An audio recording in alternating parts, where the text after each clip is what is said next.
기도하는 마음으로 함께 고백하겠습니다. 우리 모두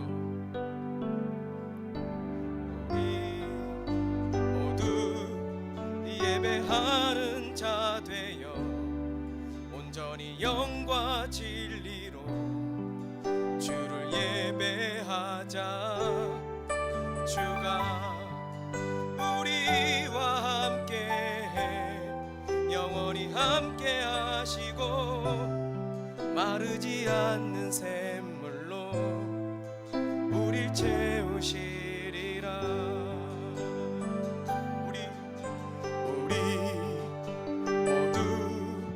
예배하는 자 되어 온전히 영과 진리로 주를 예배하자. 주가 우리와 함께해 영원히 함께 하시고 마르지 않는 샘물로 우릴 채우시. 우리 모두 예배하는 자 온전히 영과 진리로 주를 예배하자. 주가 우리와 함께해 영원히 함께 하시고 마르지 않는 샘물로 우릴 채우시. 우리 모두 예배하는 자 되어 온전히 영과 진리로 주를 예배하자. 주가 우리와 함께해 영원히 함께 하시고 마르지 않는 샘물로 우릴 채우시리라.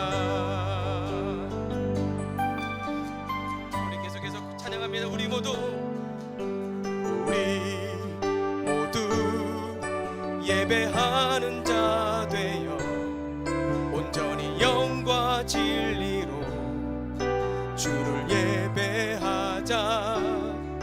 주가 우리와 함께해 영원히 함께 하시고 마르지 않는 샘물로 우릴 채우시. 우리 모두 예배하는 자 되어 온전히 영과 진리로 주를 예배하자. 주가 우리와 함께해 영원히 함께 하시고 마르지 않는 샘물로 우릴 채우시. 우리 모두 예배하는 자 온전히 영과 진리로 주를 예배하자.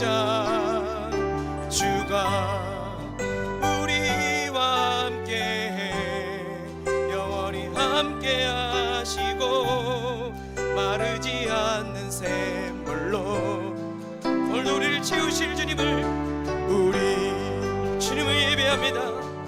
예배하는 자 되어 온전히 영과 진리로 주를 예배하자.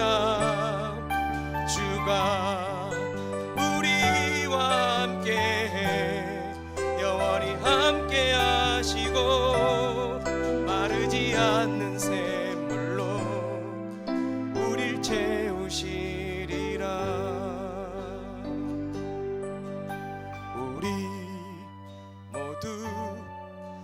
예배하는 자 되어 온전히 영과 진리로 주를 예배하자.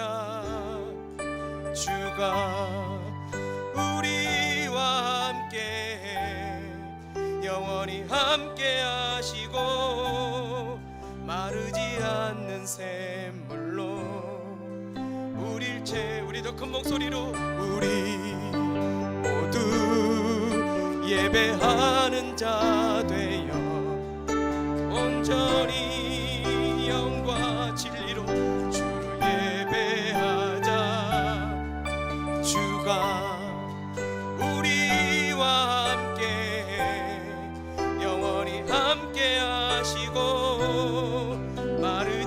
않는 샘물로 우릴 채우시 우리 모두 예배하는 자 되어 온전히 영과 진리로 주를 예배하자.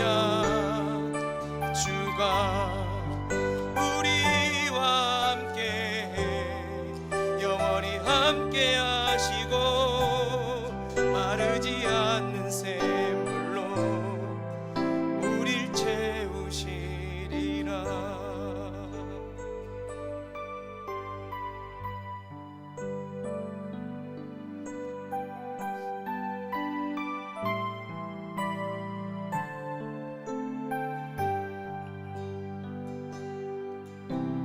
나는 하나님을 예배하는 예배자입니다. 내가 서 있는 곳, 내가 서 있는 곳 어디서나 하나님을 예배합니다.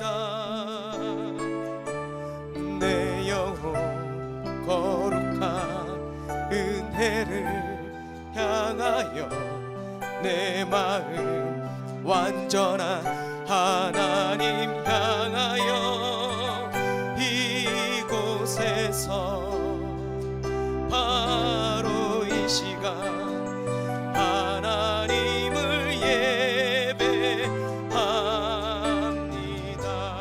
나는 하나님을 예배자입니다.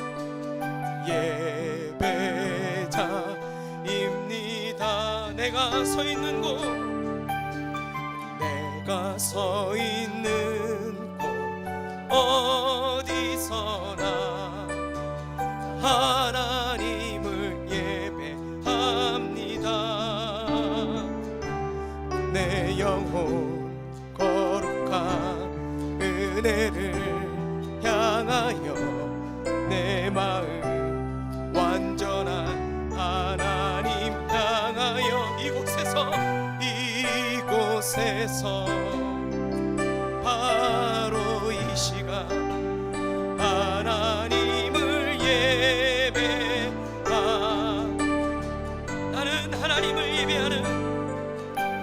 나는 하나님을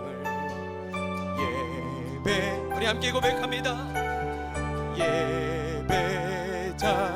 예배자입니다. 내가 서 있는 곳, 내가 서 있는 곳 어디서나 하나님을 예배합니다.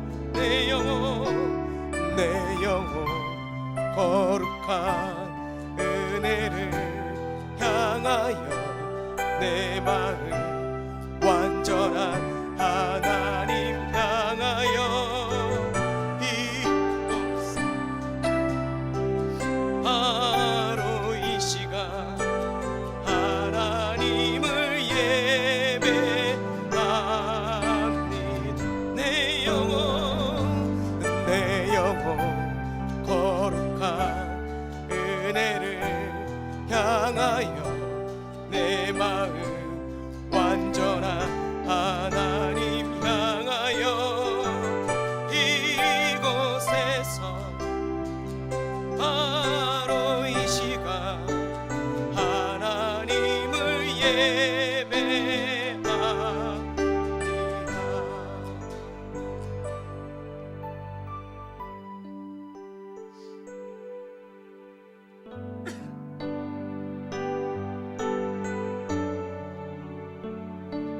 시간 우리 주님만이 우리의 왕이심을 함께 고백합니다. 주님만이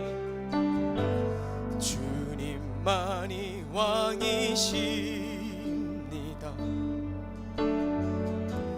주님만이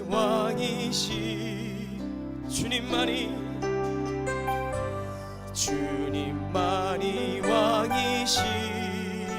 나의 주님만이 주님만이 왕이시 내 삶에 내 삶에 내 삶에 내 삶에 내 삶에 내 삶에 내 삶에 내 삶에 내 삶에 내 삶에 내 삶에 주님만이 주님만이 왕이시 나의 왕이신 주님 주님만이 왕이시니 주님만이 왕이시 나의 왕 나의 하나님 주님만이 왕이시 이곳에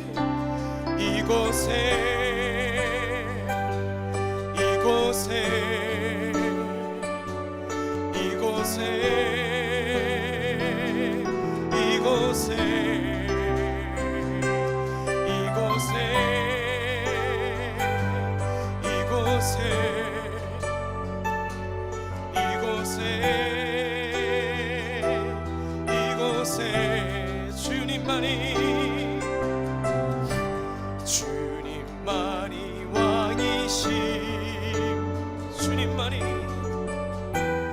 주님만이 왕이시 주님만이 나의 왕이십니다 주님만이 왕이시 나의 왕으로 오시옵소서 주님만이 왕이시 온 땅에 온 땅에 온 땅에 온 땅에 온 땅에 온 땅에 온 땅에 온 땅에 온 땅에 주님을 경배해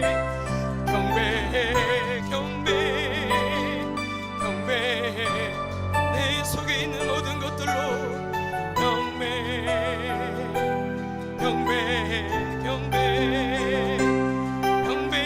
주님을 예배합니다 경배해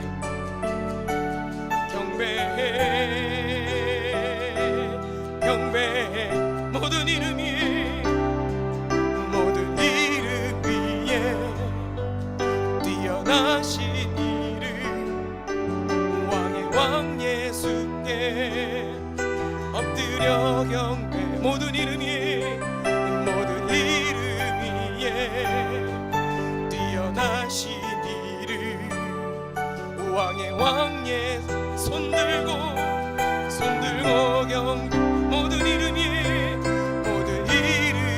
위에 뛰어나신 이름 왕의 왕 예수께 엎드려 경배 모든 이름 위에 뛰어나신 이름 왕의 왕 예수께 손들고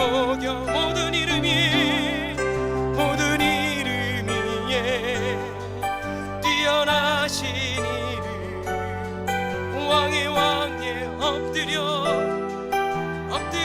경배해 모든 이름 위에 뛰어나신 이름 왕의 왕에 손들고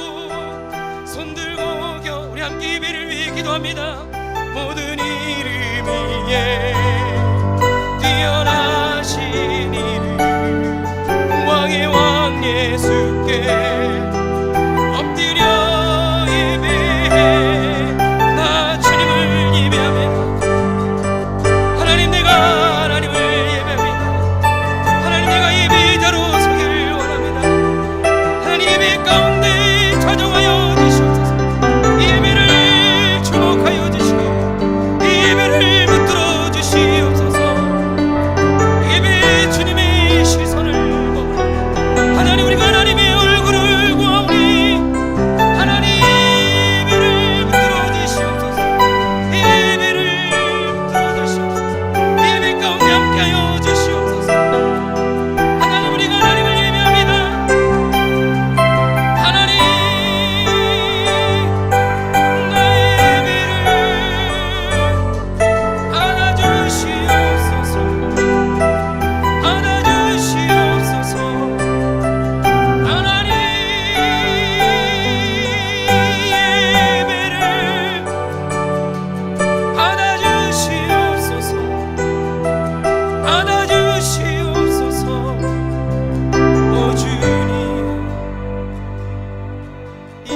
예배를 하나님 받으시옵소서. 오 주님, 이 기도를 들어주시옵소서. 응답하시옵소서. 나의 주 하나님, 우리 예배를 음양하시옵소서. 나의 주 하나님, 이 예배 주인 되소서.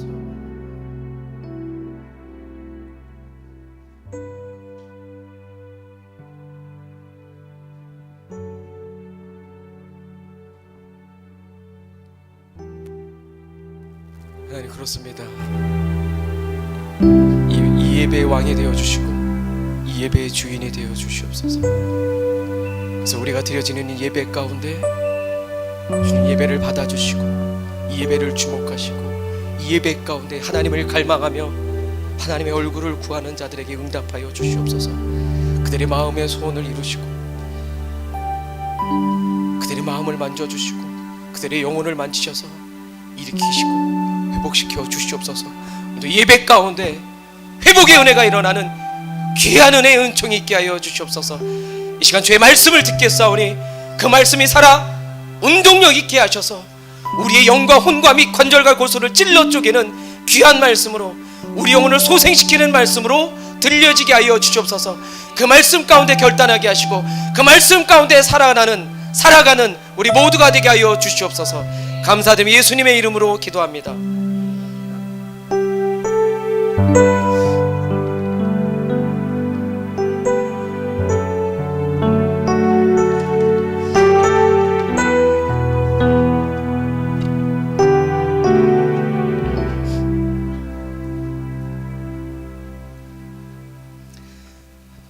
할렐루야.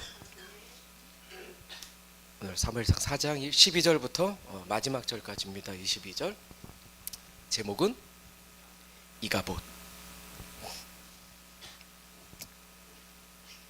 이가봇의 뜻이 뭘까요? 하나님의 영광이 떠났다는 뜻입니다. 오늘 이 예배가 하나님의 영광이 떠나지 않는 그 예배 되길 주의 이름으로 축원합니다. 그래서 이가봇이 아니라 더 나아가서 미스바로 우리가 또 듣게 될 거고, 또 더 나아가서 에베네셀의 그 은혜로 우리가 나아가길 원합니다. 지난 시간 우리가 그 블레셋과의 그 전투, 하나님의 말씀하지 않는 그 전투 가운데 이스라엘이 처음에는 몇 명이 죽었죠? 몇 명이요? 너무 오래됐죠? 몇 명이 죽었어요? 네?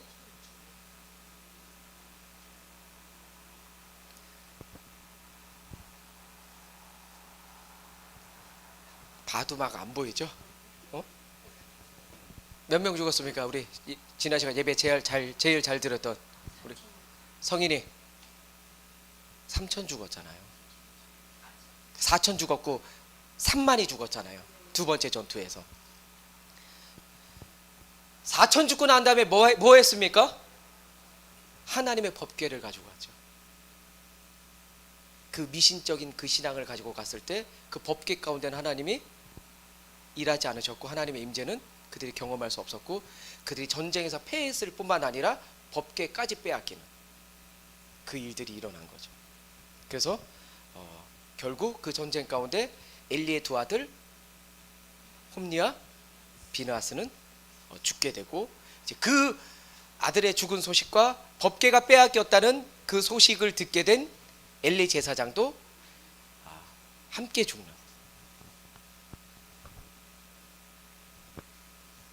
12절 읽겠습니다. 시작.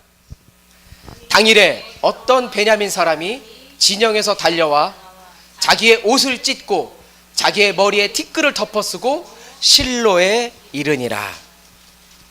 블레셋과의 전투에서 지금 3만 명이 죽는 겁니다. 너무나 비참한 전투이기 때문에, 너무나 많은 사람이 죽었기 때문에 이 전쟁의 패했음을 누군가는 알려야 했죠. 그래서 어떤 사람이 그 전투 가운데서 도망쳐서 이 전쟁의 패했음을 실로에 있는 사람들에게 알리러 간 겁니다. 그러면서 이 사람이 와서 뭐 합니까? 자기의 옷을 이제 그곳에 와서 그 사람들이 보는 앞에서 자기의 옷을 찢고, 티끌이 뭡니까? 바닥에 있는 먼지 아닙니까? 먼지를 뒤집어 쓰는 겁니다. 이건 그 이스라엘 사람들의 문화죠. 슬픔을 표현하는 건데, 옷을 찢었다는 건, 옷을 찢는 건 자기의 마음을 찢는 겁니다. 내 마음이 찢어지는 그 아픔이 지금 우리에게 있습니다라는 걸 보는 사람으로 하여금 전달하는 거예요.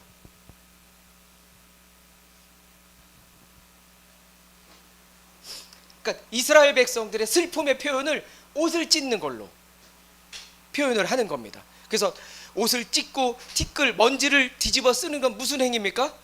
이제 우리가 티끌처럼, 먼지처럼 됐다는 거예요. 그걸 사람들에게 알리는 겁니다. 그 찢어지는 마음, 그 옷을 찢는 행위, 우리가 이제 이 먼지처럼 비참한 존재가 됐음을. 그러니까 전쟁에 나간 거 알잖아요, 사람들이. 옆에 분들 다 안 보셔도 됩니다. 지금 전쟁이 일어나서 그 전쟁이 오매불망 어떻게 됐을까? 하나님의 법궤를 가져갔는데 그거 기다리는 사람에게 전령이 와가지고 한 사람이 와서 옷을 찢고 티끌을 뒤집어 쓰는 그 모습을 보면서, 아, 우리가 이렇게 비참한 존재가 됐구나. 저 찢어지는 마음, 이제 우리의 찢어지는 마음 같이 느끼는 겁니다. 그래서 실로에 한 사람이 이릅니다. 13절 시작. 그가 이를 때에 엘리가 길 옆 자기의 의자에 앉아 기다리며 그의 마음이 하나님의 괴로 말미암아 떨릴 쯤이라 그 사람이 성읍에 들어오며 알림에 온 성읍이 부르짖는지라. 이 전쟁 가운데서 오는데 한 30-40km 꽤 먼 거리를 달려온 겁니다. 그리고 이 사람이 와서 먼저 제사장인 엘리에게 가지 않고 성읍 사람들에게 간 겁니다. 마을 사람들 보십시오. 우리가 이 전쟁에서 졌습니다. 그리고 옷을 찢고 먼지를 뒤집어 쓰는 걸 보면서 온 성읍이 뭐 하는 겁니까? 부르짖는 거예요, 울면서. 아, 거기에 누가 나간 겁니까? 그럼 그 전쟁 가운데 자기 남편이 나갔잖아요. 자기 오빠가 나갔고 동생이 나갔고 아버지가 나간 전쟁 아닙니까? 그 전쟁에서 3만 명이나 죽었는데 이제 누가 살아 돌아올 줄 알아요. 그러니 온 성읍이 부르짖을 수밖에 없죠. 근데 중요한 건 그가 이럴 때, 그 베냐민 사람이 도망쳐서 이 전쟁이 졌음을 알리러 그가 이를 때 엘리가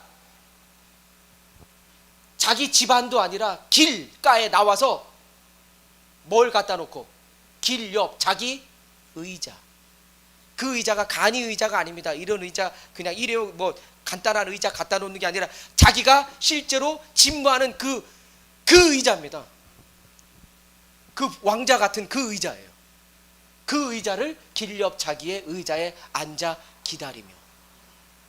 중요한 건요, 엘리의 처음 등장이 1장에 등장할 때 그가 여호와의 전 옆 의자에 앉았더라, 이렇게 시작되고, 오늘 엘리가 죽는 모습의 최후가요, 처음 등장도 의자에 앉아 있었고 최후의 모습도 의자에 앉아 있는 엘리의 모습을 보게 되는 겁니다. 도대체 엘리는 왜 앉아 있었던 겁니까? 그가 하나님의 제사장, 마지막 사사로 지금 있으면서 왜 하나님 곁에 서서 하나님께 무릎 꿇지 않고 그 전에 가서 엎드리지 않고 왜 서 있지 않고 왜 앉아 있는 겁니까? 지금 등장 때부터 앉아 있더니 최후의 죽는 모습도 앉아서 목이 부러져서 죽거든요.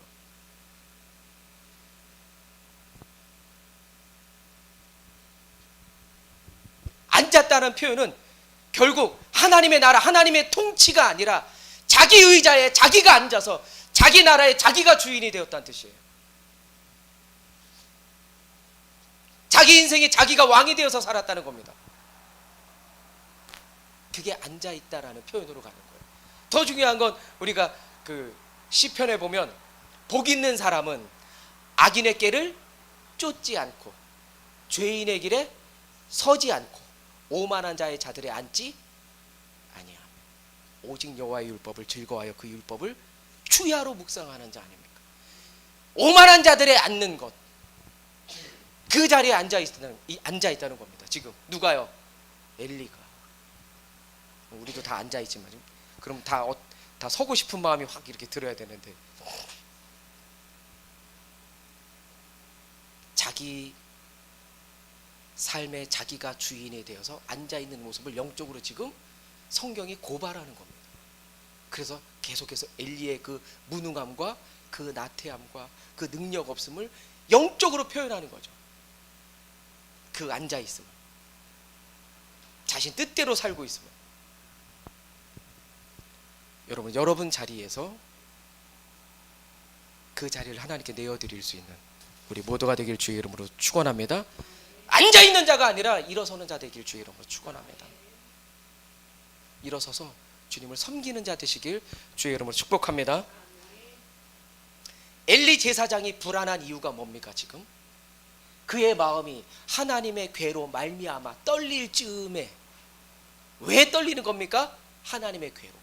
지금 전쟁에 나가서 엘리가 가장 두려워하는 게 뭡니까? 엘리를 지금 떨리게 하는 게 뭡니까? 자기 자식도 아니에요. 홈리와 비나스가 나갔지만 그의 생사도 아닙니다. 이스라엘 백성의 이기고 지는 그 전쟁도 아니에요. 뭐 때문에 떨리는 겁니까? 지금 하나님의 괴. 잘 알고 있는 거죠. 엘리도 하나님의 괴가 어디 있어야 되는지, 그 성소 안에, 그 지성소에 있어야 되는 건데, 그거를 장로들에 의해서 가지고 간다고 할 때 내어줬거든요. 두 아들 제사장 홈리와 비나스는 그거 따라갔거든요. 그러니 그의 마음 가운데 뭐 때문에 떨리는 거냐고요. 그 하나님의 괴를 지켰어야 되는데 라는 그 마음이 있는 거죠. 최소한 제사장으로 40년 있었거든요. 나이가 지금 98세예요. 그 정도는 분간할 수 있잖아요. 그런데 그거 가져갈 땐 그게 분간이 안 됐었다고요. 그리고 내어준 다음에 하나님이 주시는 그 거룩함 떨림 가운데 떨릴 쯤에 그 사람이, 아까 베냐민 사람 그 전쟁 가운데 도망쳐서 그 전쟁에 패배했음을, 많은 사람이 죽었음을, 그리고 홈리와 비나스 제사장도 죽었고 하나님의 괴가 빼앗겼음을 알리는 그 사람이 성읍에 들어와서 알림에, 제사장에게 알리는 것도 아닙니다. 누구에게 알려요? 지금 성읍 사람들이 먼저 아는 거예요.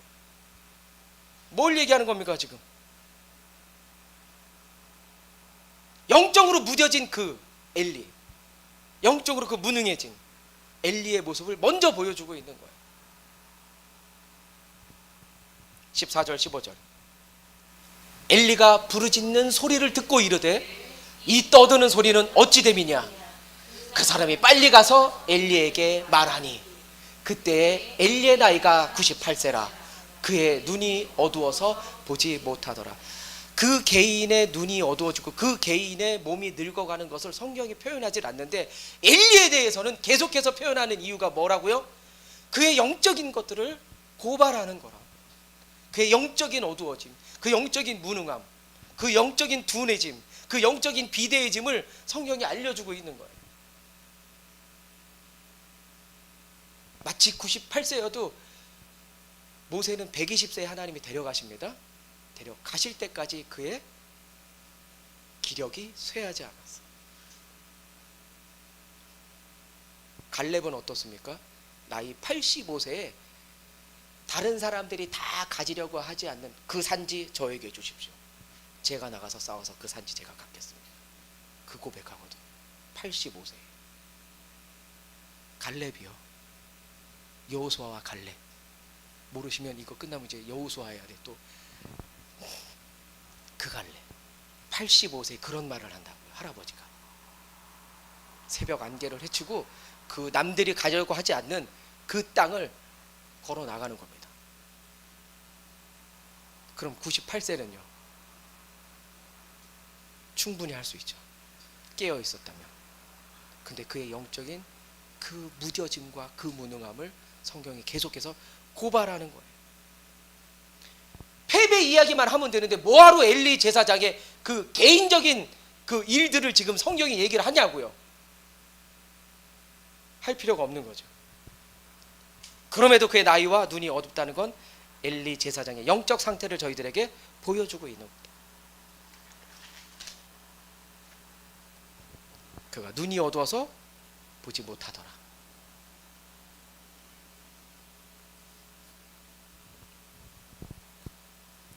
눈이 어두운 겁니까? 영적인 눈이 어두워서 보지 못하는 겁니까? 귀가 없어서 안 들리는 겁니까? 있는데도 안 들리는 겁니까? 똑같은 거죠. 말씀이 안 들리는 건 내가 영적으로 지금 무뎌졌구나라는 거예요.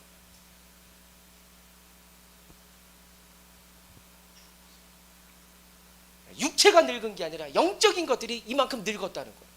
그걸 성경이 지금 저희들에게 보여주고 있는 거죠. 16절 18절 그 사람이 엘리에게 말하되 나는 진중에서 나온 자라 내가 오늘 진중에서 도망하여 왔나이다. 엘리가 이르되 내 아들아 일이 어떻게 되었느냐. 소식을 전하는 자가 대답하여 이르되 이스라엘이 블레셋 사람들 앞에서 도망하였고 백성 중에는 큰 사륙이 있었고 당신의 두 아들 홈니와 비느하스도 죽임을 당하였고 하나님의 괴는 빼앗겼나이다. 18절까지요. 하나님의 괴를 말할 때에 엘리가 자기 의자에서 뒤로 넘어져 문 곁에서 목이 부러져 죽었으니 나이가 많고 비대한 까닭이라 그가 이스라엘의 사사가 된 지 40년이 되었더라. 결국 앉아있는 걸 그렇게 좋아하더니 앉아서 최후를 맞이합니다. 그냥 의자에 앉아서 뒤로 넘어졌는데 목이 부러져서 죽었다. 얼마나 비참합니까 지금. 그 영적인 비대함을 저희들에게 얘기하고 있는 거죠. 비대한 까닭이라. 응? 나이가 많고. 그러니까 그 개인적인 얘기를 할 필요가 없어요. 지금 그 베냐민 사람이 그 진영 가운데서 도망해서 이 큰 사륙이 3만 명이나 죽어가는 이 전쟁의 패배함을 알려야 되기 때문에 온 겁니다. 세 가지예요. 이 사람이 알린 건. 뭡니까? 지금 블레셋 전투에서 패했다 우리가. 홈니와 비느하스 죽었다. 하나님의 언약궤 빼앗겼다. 그것만 얘기하면 돼요. 그런데 계속해서 지금 성경은 그 엘리 제사장의 그 개인에 대한 것들을 고발하는 거예요. 비대함을 얘기하면서 그 비대함. 이 비대함이 카베드 히브리어로 카베드 그래가지고 영광이란 단어랑 같이 씁니다. 비대함과 영광이란 말을 같이 써요 히브리어로. 그러면 이걸 연속해서 얘기하면 어떻게 됩니까? 엘리의 비대함은 하나님의 영광을 도둑질한 겁니다. 그래서 그냥 나오는 게 아니에요. 그 비대하다는 얘기가 그냥 나오는 게, 그가 비대할 수밖에 없었던 건 하나님께 마땅히 돌려야 될 그 영광을 그가 가로챘고 도적질했기 때문에 그가 영적으로 비대해졌다는 거예요. 오늘 그 하나님의 영광을 가로채지 않는 우리 모두가 되길 주의 이름으로 축원합니다. 마땅히 돌려야 될 그 하나님께 대한 영광을 돌릴 수 있는 저와 여러분 되길 주의 이름으로 축원합니다. 축원합니다. 도적질하는 거예요. 예배하는 자리에 나와서 예배하지 않는 그 비대함, 도적질하는 겁니다. 하나님의 영광.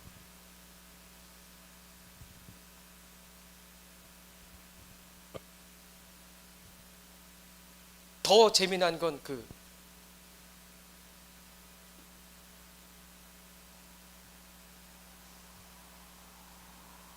17절 소식을 전하는 자가 대답하여 이르되, 이럴 때 이 소식이란 히브리어의 원어가 뭘로 되어 있냐면 기쁨의 소식이에요. 신약 성경에는 이 단어를 복음의 소식, 복음입니다. 지금 복음 전하는 거예요 이 사람이. 그 소식이 기쁨의 소식입니까? 우리가 들을 때 블레셋과의 전투에서 패배했습니다. 홈니와 비느하스 제사장이 죽었어요. 하나님의 언약궤가 빼앗겼습니다. 그런데 성경은 이걸 복음, 기쁨의 소식으로 전해요. 들을 땐 이거 기쁨의 소식 아니잖아요. 그런데 성경은 이걸 기쁨의 소식이라고 얘기하고 있다는 거예요. 왜 기쁨의 소식입니까? 이제 40년의 그 어두웠던 그 비대함의 세월을 하나님이 청산하고 끝내시고 새로운 시대 사무엘을 통해서 새 시대를, 새 부흥의 시대를 새 사람으로 열어 가시겠다는 거예요. 그러면 이게 기쁨의 소식입니까? 슬픔의 소식입니까? 들릴 땐 기쁨의 소식이 아니잖아요. 그런데 이건 영적으로 들여다보면 기쁨의 소식인 거예요.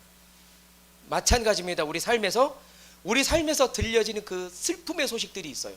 그럼 그 들리는 게 진짜 슬픔의 소식인지도 우리가 한번 돌이켜 봐야 돼요. 들리는 게 다 슬픈 소식이라고 그게 슬픔의 소식이 아니라는 거. 그 사건과 그 슬픔의 소식 가운데, 그 소식 가운데 하나님께서 간섭하신다는 거.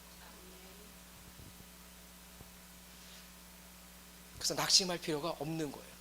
어떻게 생각해야 되는 겁니까? 그 기쁨의 소식이, 그 고통의 소식이, 그 나쁜 소식이 들려올 때 거기서 주저앉는 게 아니라 하나님이 이 일을 통해서 어떤 일을, 어떤 새로운 일을 하실까라는 그 영적인 눈을 뜨는 거예요. 그래서 영광을 돌릴 수 있는, 그게 비대하지 않는 겁니다.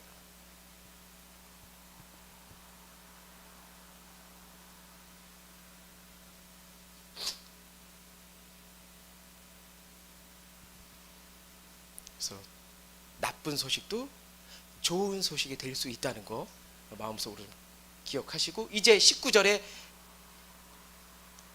이제 홈리와 비느하스, 엘리 이 4장을 끝으로 이제 언급되지 않습니다. 자, 엘리는 이스라엘의 패배에서 충격받은 것도 아니고 자기의 두 아들 홈리와 비느하스가 죽었다는 소식을 듣고도 견딜 수 있었습니다. 중요한 건 뭐예요? 하나님의 괴. 그것으로 마음이 떨렸기 때문에 그 하나님의 괴가 어떻게 됐냐고 도대체. 근데 그게 빼앗겼다는 소식을 듣자마자 확 뒤로 넘어가서 목이 부러져서 죽어요. 자, 엘리도 죽었습니다. 홈리와 비느하스도 죽었어요. 그러면서 등장하는 인물이 있습니다. 19절에 시작. 그의 며느리인 비느하스의 아내가 임신하여 해산 때가 가까웠더니 하나님의 괴를 빼앗긴 것과 그의 시아버지와 남편이 죽은 소식을 듣고 갑자기 아파서 몸을 굽으려 해산하고, 해산할 때가 거의 다 됐는데 이 소식을 듣고 난 다음에 갑자기 배가 아픈 거죠. 그리고 이제 아이를 낳는 겁니다. 재밌죠? 엘리 죽고 홈리와 비느하스 죽었습니다. 그 가문이 이제 멸문당하는 거예요. 하나님의 괴를 빼앗겼는데 갑자기 등장하는 게 누굽니까? 비느하스의 아내라는 거예요. 에? 장자가 누굽니까 지금? 누구예요?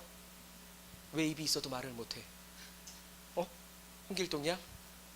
아버지를 아버지라고 부르지 못하고. 장자가 홈리잖아요. 둘째가 비느하스예요. 그런데 왜 둘째가 나오냐고요? 그 가문의 멸문을 얘기하는데 왜 둘째 비느하스가 나오는 겁니까? 그의 이름 때문이에요. 비느하스라는 이름 때문입니다. 그래서 우리가 민수기 25장을 오늘 살펴보려고 합니다. 민수기 25장 6절부터 8절까지만 있는 게 아니라 조금 더 이제 쭉 13절까지 이렇게 보겠습니다. 바알 부올 사건이라는 게 있었습니다. 뭐라고요? 이거 시험에 나옵니다. 이런 거. 바알 부올. 이스라엘 백성들이 광야 생활 가운데 있을 때 하나님께서 함께 하시잖아요. 낮에는 구름 기둥, 밤에는 불 기둥으로 만나와 메추라기를. 만나의 뜻이 뭡니까? 그들이 광야에서 먹을 게 없잖아요. 사막에 먹을 게 많아 막? 심지도 않았는데 언제 농사를 짓고 앉아있냐고요. 그런 거 없었어요. 그냥 떠돌이 생활을 하는 거예요. 그 지성소 안에 그 위에 구름 기둥이 머물러 있으면 그들은 거기서 진을 치고 쉬는 거예요. 그러다 그 구름 기둥이 움직이면 그 구름 기둥을 따라서 같이 움직이는 겁니다. 하나님이 인도하시는 거죠. 그렇게 움직이는 그들에게 하나님이 만나를 내려주시잖아요. 만나의 뜻이 뭐냐면 이게 뭐야 라는 뜻이에요.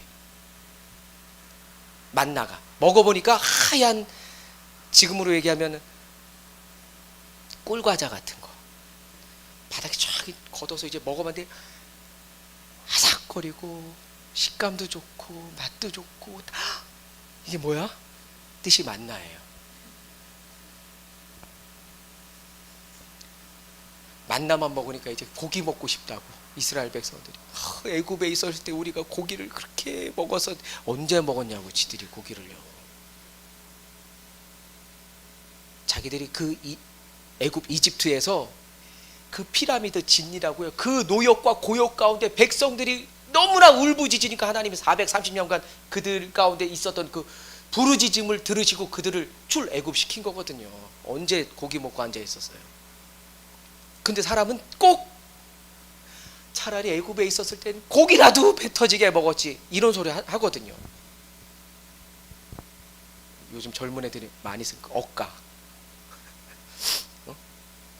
뭘 안 쓰는 것처럼 이렇게 억가를 부리고 앉아 있어요 여기. 지금 눈으로 뭐라 그린 줄 알아? 진짜 안 썼는데요.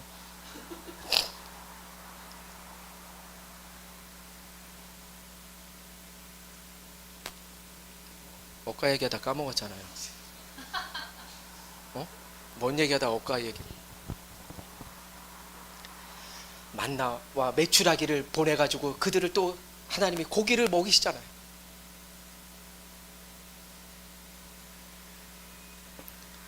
빨리 받아.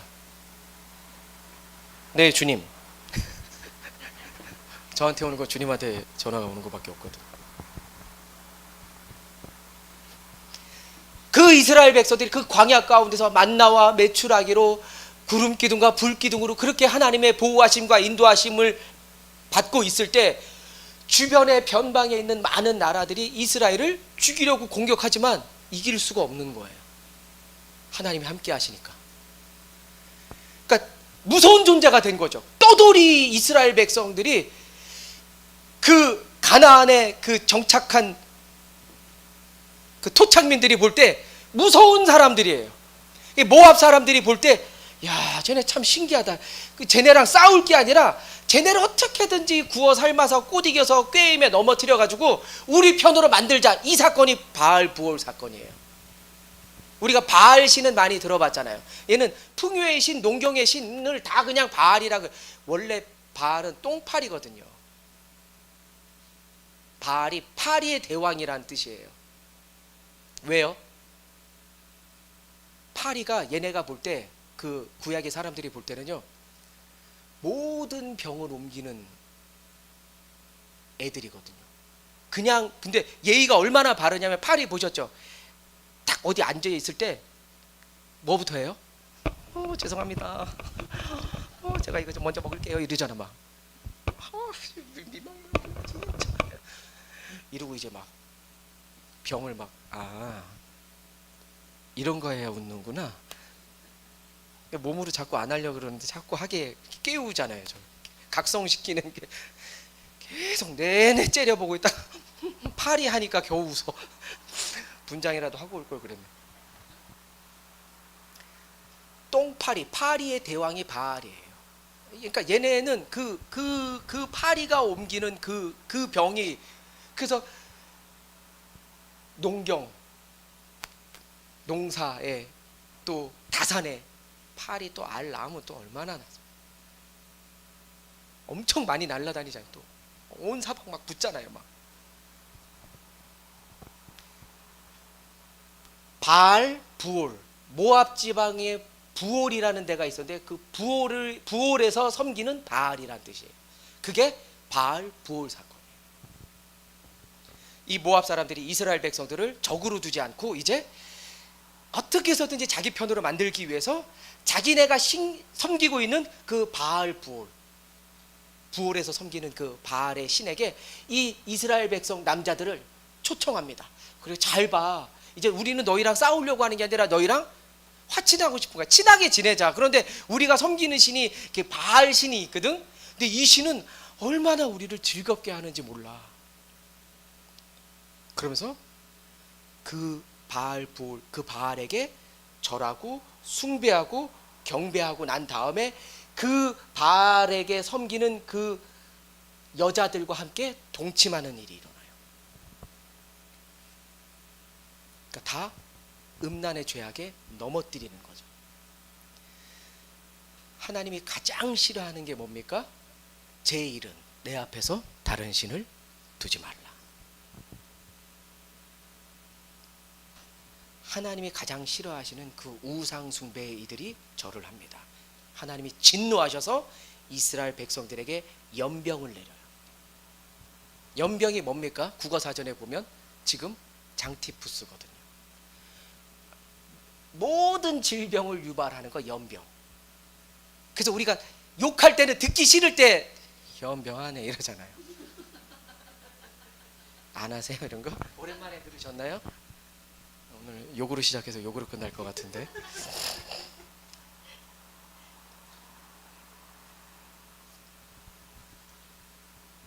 그 바알볼 사건 때문에 이스라엘 백성들이 그 연병으로 24,000명이 죽습니다. 얼마나 죽어야 놀랄 건데? 예? 얼마면 되겠어? 24,000명이 죽습니다. 그걸로 멈추지 않으시려고요. 아니, 하나님이 아예 이 일로 인해서 이스라엘 백성들을 소멸시키기로 작정하셨어요. 아, 니들 인간 안 되겠다 이제. 이 정도 하면 니들은 그냥 여기서 끝내고 새로운 사람을 부르든지 새 시대를 열든지 다시 해야 되겠다, 이 마음을 하나님 가지셨거든요. 아예 이스라엘 백성들을 소멸시키기로 작정하셨어요. 연병 때문에 힘 다 죽어가고 그럴 때 백성들이 하나님 앞에 또 살려달라고 웁니다. 그래도 하나님 안 들으세요. 그 불난 집에 어떤 일이 일어나냐면 시므온 가문에 12지파 가운데 시므온 가문에 유력한 그 지도자 가문에 시므리라는 지도자가 미디안 족속의 고스비라는 여자를 자기네 진영으로 데려옵니다. 왜요? 동침하려고. 지금 무슨 일이 있는데요? 바알 부올 사건 경배하고 그 모압 여인들, 음탕한 여인들과 동침했던 그 일들 때문에 하나님이 연병을 내렸는데 아랑곳하지 않고 거기에 그건 뭐 그까짓 건 뭐 내가 지금 연병 안 걸렸는데, 그리고 미디안 족속 고스비 여자를 데려다가 지금 동침하러 들어가는 거예요. 그 진영 가운데 다 보게. 그걸 누가 보냐면 아론의 손자 엘르아살의 아들 비느하스가 나옵니다. 그 비느하스가 그 모습을 보고 창을 듭니다. 제사장은요, 칼을 드는 사람이 아니죠. 군인이 아니잖아요. 그런데 이 비느하스가, 그 엘르아살의 아들 아론의 손자가 창을 들고 그 진영 가운데 동침하러 들어간 그 시므리, 그 여인, 그 동침하는 그 남녀를 위에서부터 찍어서 배를 뚫어버립니다. 배를 뚫어버리자 하나님께서 이스라엘 백성들에게 내렸던 연병을 그 즉시로 그칩니다. 그 사건입니다. 읽어볼까요? 이스라엘 자손의 온 회중이 회막문에서 울 때에 이스라엘 자손 한 사람이 모세와 온 회중의 눈앞에 미디안의 한 여인을 데리고 그의 형제에게로 온지라. 이게 그 시므온 지파의 시므리예요. 그리고 미디안의 한 여인 고스비, 제사장 아론의 손자 엘르아살의 아들 비느하스가 보고 회중 가운데서 일어나 손에 창을 들고 그 이스라엘 남자를 따라 그의 막사에 들어가 이스라엘 남자와 그 여인의 배를 꿰뚫어서 두 사람을 죽이니 연병이 이스라엘 자손에게서 그쳤더라. 계속 읽습니다. 11절.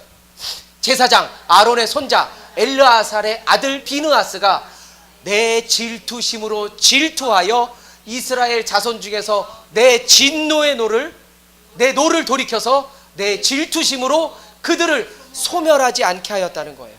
내 질투심으로 질투했다는 게 뭡니까? 지금 비느하스가 한 행동은 그의 개인적인 행동이 아니라 하나님의 질투하심으로 그 일을 행했다는 거예요.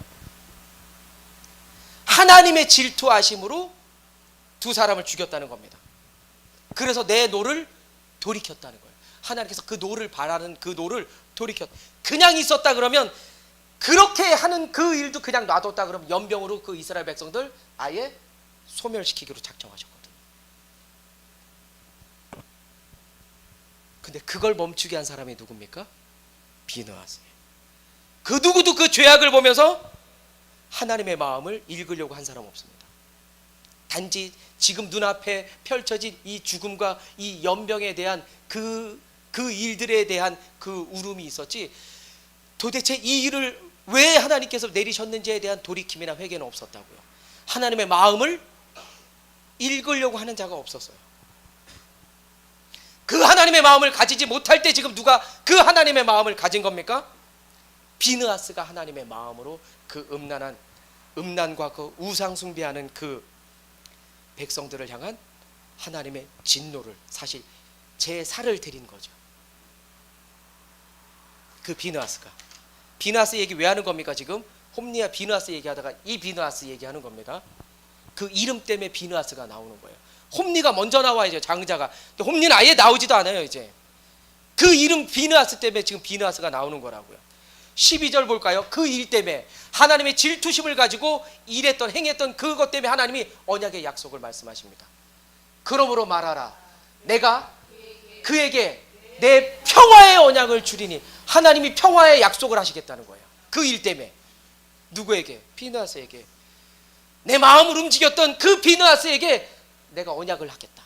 그러면서 13절, 그와 그의 후손에게 영원한 제사장 직분에, 아론의 손자 아닙니까? 엘르아살의 아들이에요. 아론의 손자가 얼마나 많습니까? 엘르아살의 아들들이 얼마나 많아요. 그 중에서도 비느하스의 아들 중에 어떻게 하겠다는 거예요? 영원한 제사장 직분을 그에게 허락하겠다는 겁니다. 하나님이. 그가 그의 하나님을 위하여 질투하여 이스라엘 자손을 속죄하였습니다. 국어 사전적 의미의 질투가 아닙니다. 여기서 나오는 성경의 질투는 내가 갖지 못한 걸 다른 사람이 가졌을 때 질투하는 거예요. 우리가 20평에 사는데 30평 가진 사는 사람을 부러워하는 게 질투하는 겁니다. 넌 대체 누굴 보고 있는, 이런 찬양 알죠? 질투 찬양이 있었잖아요. 내가 지금 여기 눈앞에 서 있는데, 모르시나요 이 찬양? 예전에 노래방에서 20살 때 불러서 이거 100점 맞고 그랬었는데 처음 노래방 가서 불렀던 게 이 질투. 근데 하나님은 뭐라고 하시냐? 질투하시는 하나님이다. 근데 우리가 생각하는 그 질투와 하나님이 얘기하는 그 영적인 의미의 질투가 다릅니다. 내가 갖지 못한 것을 누가 가졌을 때 시기하는 마음의 질투가 아니라, 하나님의 질투는요, 나 외에 다른 신을 두지 말라는 질투입니다. 마땅히 하나님께 돌려야 될 그 예배, 하나님께 드려야 될 그 기도, 그 찬양 이외에 다른 것들을 질투하시는 거라고요. 다른 것들에 대한 눈돌림에 대한 질투라고 말씀하시는 거예요. 그 질투를 누가 가진 겁니까 지금? 비느하스가. 그래서 비느하스와 그 후손을 통해 영원한 제사장의 직분을 하나님이 세우신다는 거예요. 그게 하나님의 언약입니다. 정통 아론의 손자, 아론 모세의 형 아닙니까? 제사장 정통 중에 정통. 엘르아살, 그 많은 아들 중에도 비느하스. 그 비느하스 자식을 통해서 하나님이 제사장 직분을 주시겠다고 언약하시는 거예요. 그가 어떻게 해요? 그의 하나님을 위하여 질투하여 이스라엘을 속죄하였습니다.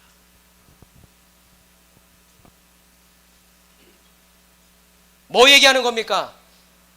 하나님의 마음을 가졌다는 거예요. 하나님의 마음을 품었다는 겁니다. 오늘 이 시간 우리가 하나님의 마음을 갖고 하나님의 마음을 품을 수 있는 저와 여러분 되길 주의 이름으로 축원합니다. 하나님이 약속하신 인물이 비느하스예요. 근데 엘리가 제사장이었을 때 홈리를 낳습니다. 첫째는 홈리를 지었는데 둘째를 딱 낳았는데, 와, 그 부모의 입장에서 태어날 때부터 다른 그 아우라를 본 거죠. 얘는 첫째보다 훨씬 더 욕심난다. 첫째를 이기겠구나. 그래서 아무에게나 주어지지 않습니다, 그 비느하스를. 근데 그 엘리가 욕심을 내서 그 둘째 아들의 이름을 비느하스라고 짓는 겁니다. 하나님이 영원한 제사장 직분의 언약을 약속하신 그 비느하스, 자기 조상 중에 있었던 그 비느하스의 이름을 자기 아들에게 넣으면서 자기 아들에 대한 소망을 갖는 거죠.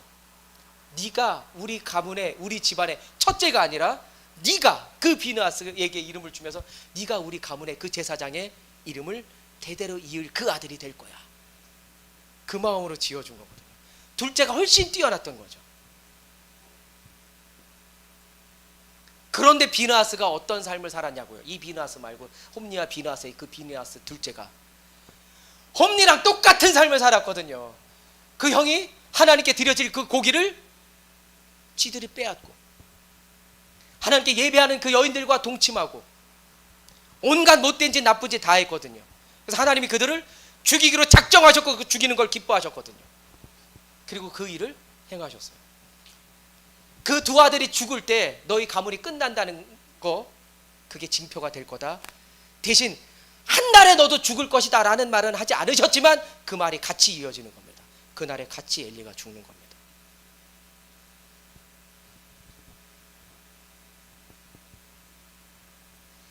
그래서 둘째 비느하스가 등장하는 거예요.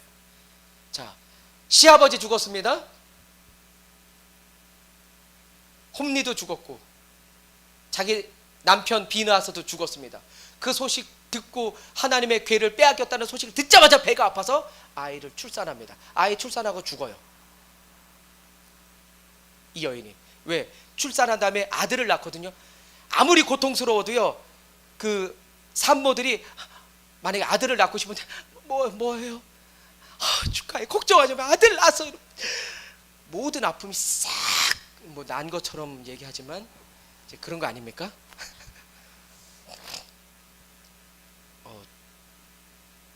첫째가 하람이었고 둘째의 태명이 하순이었습니다. 둘째가 생겼다는 소식을 듣고 10개월을 10달을 하순아 그리고 배를 만졌어요. 왜? 딸라라고. 그도 그럴 것이 병원에 갔는데 의사 선생님이 딸이네 그러더라고요. 100% 믿었습니다. 그래서 아들, 딸 아들이었으면 훨씬 좋았겠지만 어쨌든 아들, 딸 이것도 괜찮아. 그리고 이제 하순아 그리고 이제 배가 아파오고 새벽에 이제 아이를 낳으러 갔고 이제 병원에 가서 뭡니까 선생님? 아들이요. 선생님 옆에 그 산모 말고 저 송윤실. 네 아들이요. 기뻐하는 게 아니라 정말 잠깐 순간 그 넋이 나가서 그 아이를 낳은 그 산모에 여보 왜 아들을 낳았어? 본인이 낳아놓고도 아들이래? 둘이 한 10분 동안 말을 잃었어요. 10개월을 딸로 불렀는데 왜 아들이 나왔냐고. 우리 아들 맞아? 걔가 쟤거든요.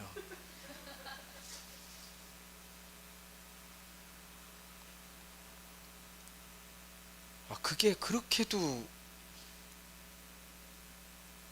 안 나올 수 있는 경우가 있다 그래요. 하여튼 아이들이 그 다리살이 클 때 파묻혀가지고 좀 더 다리를 움직였어야 되는데 찔러가지고 그래.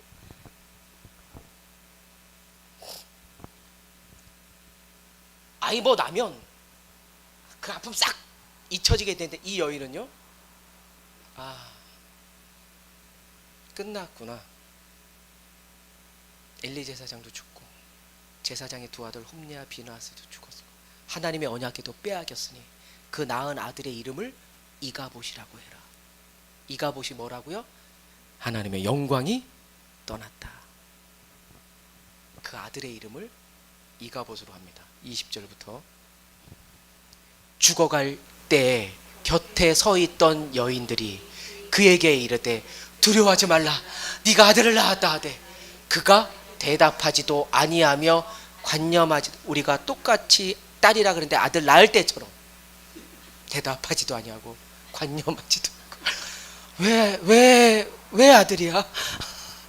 순간 이랬던 관념하지도 아니하고 21절 이르기를 영광이 이스라엘에게서 떠났다 하고 아이 이름을 이가봇이라 하였으니 하나님의 괴가 빼앗겼고 그의 시아버지와 남편이 죽었기 때문이며 마지막 또 이르기를 하나님의 괴를 빼앗겼으므로 영광이 이스라엘에서 떠났다 하였더라. 할렐루야.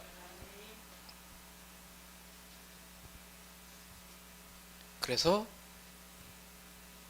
그 장자 홈리가 나오는 게 아니라 비느하스 이름이 나오는 거예요. 그 민수기에 등장했던 그 비느하스 때문에. 그런 질문을 안 가지셨나 봐요. 왜 장자가 홈리인데 왜 비느하스가 나오면서 엘리 가문이 그냥 끝나는 거야? 괜히 얘기했네. 그럼 바알 부올 사건을. 그래서 성경 저희가 그 젊을 때 청년 때 그 집회 때 뜨거운 그 심장을 가지신 분들이 이 설교 참 많이 했거든요. 바알 부올 사건. 그래서 비느하스의 창을 청년들이야 높이 들라. 그게 구호였어요.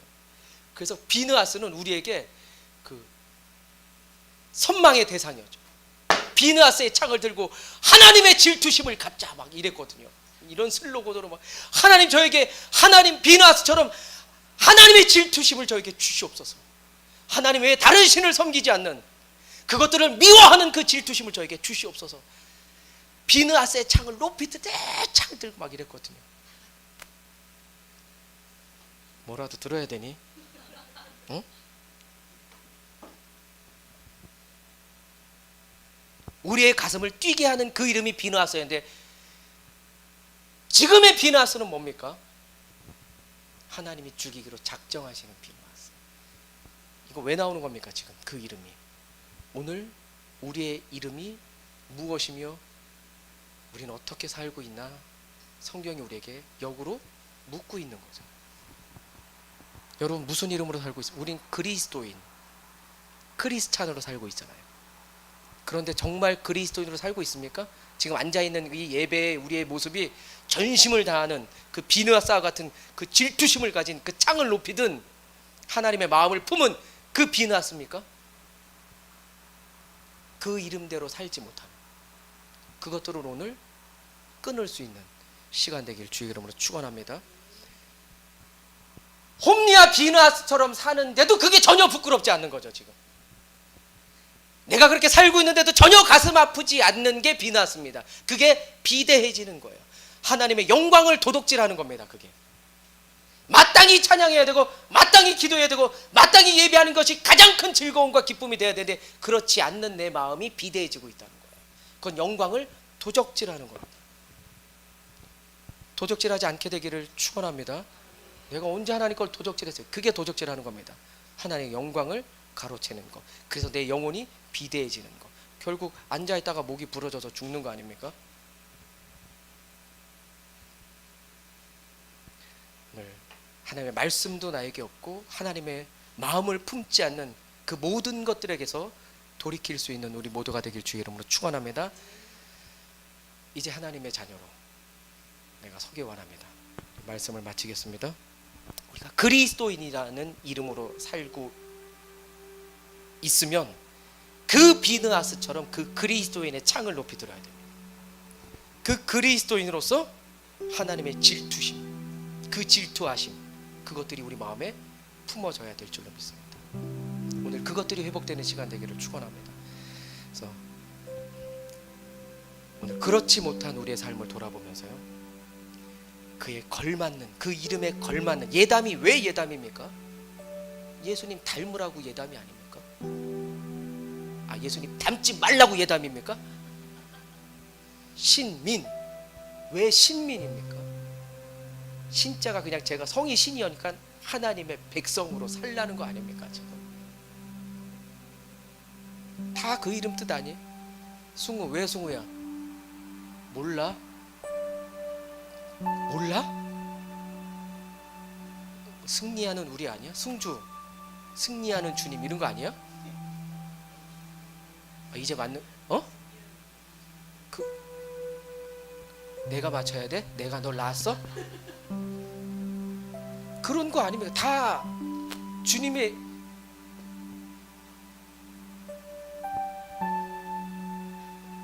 넌 왜 너니?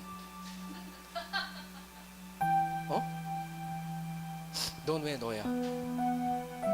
어떻게 살아야 돼? 어떻게 살아야 됩니까 우리가? 하나님의 마음을 품었다면 우리 청년들 학생들 어떻게 살아야 됩니까? 그 하나님의 질투하시는 마음이 최소한 우리 마음 가운데 있어야 되지 않습니까? 그게 없다면 여러분들은 기억하십시오. 엘리랑 똑같이 영적으로 비대해지는 삶을 사는 겁니다. 늘 앉아있는 겁니다. 단 한 번도 서서 하나님을 예배하지 못하는, 하나님을 섬기지 못하는 삶. 거룩한 욕심을 좀 내야 되지 않습니까? 아니 우리보다 더 못한 것들도 지금 찬양하고 있는데, 우리가 볼 때도 더 못한 사람들도 찬양하고 있는데 왜 찬양하는 겁니까? 우리보다 더 못한 사람은 없죠 사실. 그런 마음들이 그 예배 가운데 불일 듯 일어나는 그 하나님의 질투하심, 그것들이 우리들에게 회복돼야 되죠. 오늘 하나님의 사람으로 살기를 결단하는 그 결단이 있게 되시길 주의 이름으로 축원합니다. 그래서 이 시대가 이가봇으로 끝나지 않고, 우리 교회가 이가봇으로, 우리 가정이 이가봇으로, 내 삶이 이가봇으로, 우리 일터와 사업장이 이가봇으로, 하나님의 영광이 떠난 그 이가봇으로 사는 게 아니라 이제 다가올 하나님의 약속하신 그 미스바로, 그 부흥의 시대로 이제 듣게 될 겁니다. 그 에베네셀로 인도하시는 그 시대로 살기를 원합니다. 그 시대에 그 세 사람, 그 한 사람이 여러분 되시길 주의 이름으로 축원합니다. 새 시대의 회복의 시대, 그 부흥의 시대, 하나님 우리를 써주시옵소서. 나를 써주시옵소서. 하나님의 그 질투하시는 그 질투하심이 우리 안에 일어나게 하여 주시옵소서. 오늘 그 기도하겠습니다. 주님만이 왕이십니다 말고요, 예배자 돼요.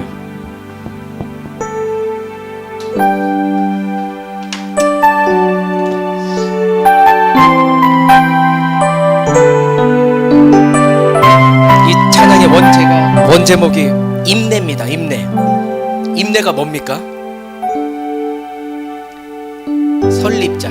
다 같이 일어나서, 다 같이 일어나겠습니다. 임내, 서서 인사한다는 뜻입니다. 누구에게? 하나님께 인사하면서 내가 예배자 되기를 원합니다 라고 결단하는 거예요. 일어나실 수 있는 분만 일어나세요. 사님 앉아 계시고. 오늘 이 결단하는 겁니다. 예배자가 안 됐을 때 지금 홈리아 비나스 본 겁니다. 예배가 되어지지 않을 때 엘리 본 겁니다. 예배를 우습게 여길 때 홈리아 비나스 본 겁니다. 엘리 본 거예요. 오늘 우리는 그 전에 비느하스, 하나님의 질투하심과 그 창을 가졌던, 하나님의 마음을 가졌던, 하나님의 마음을 품었던 그 비느하스, 하나님이 언약의 약속을 하셨던 그 비느하스, 그 이름, 그 그리스도의 이름을 회복하길 원합니다. 그렇게 해서 우리가 예배자가 되어야 될 줄로 믿습니다. 온전히 영과 진리로 주를 예배하는 우리 모두가 되기를 축원합니다.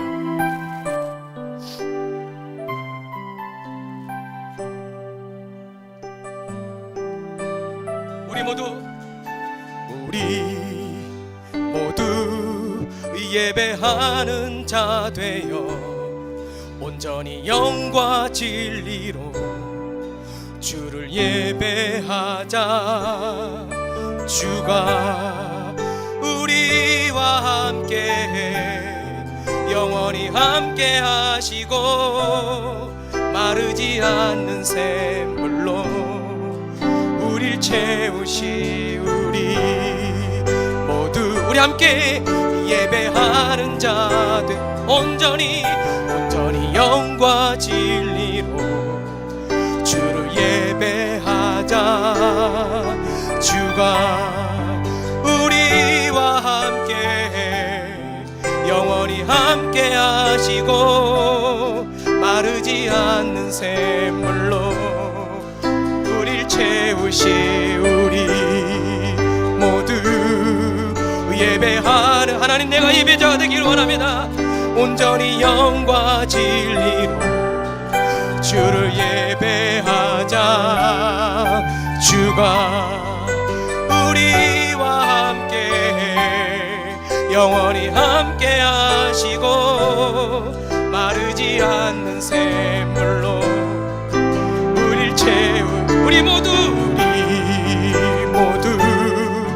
예배하 우리 전심으로 고백합니다. 영과 지주를 예배하자. 주가 우리와 함께 영원히 함께 하시고 마르지 않는 샘물로 우릴 채우리. 우리 모두 예배하는 자 되어 온전히 영과 진리로 주를 예배하자. 주가 우리와 함께 영원히 함께 하시고 마르지 않는 영원한 샘물로 우리를 채우실 주님을 기대합니다. 우리 함께 기도하며 나아가겠습니다.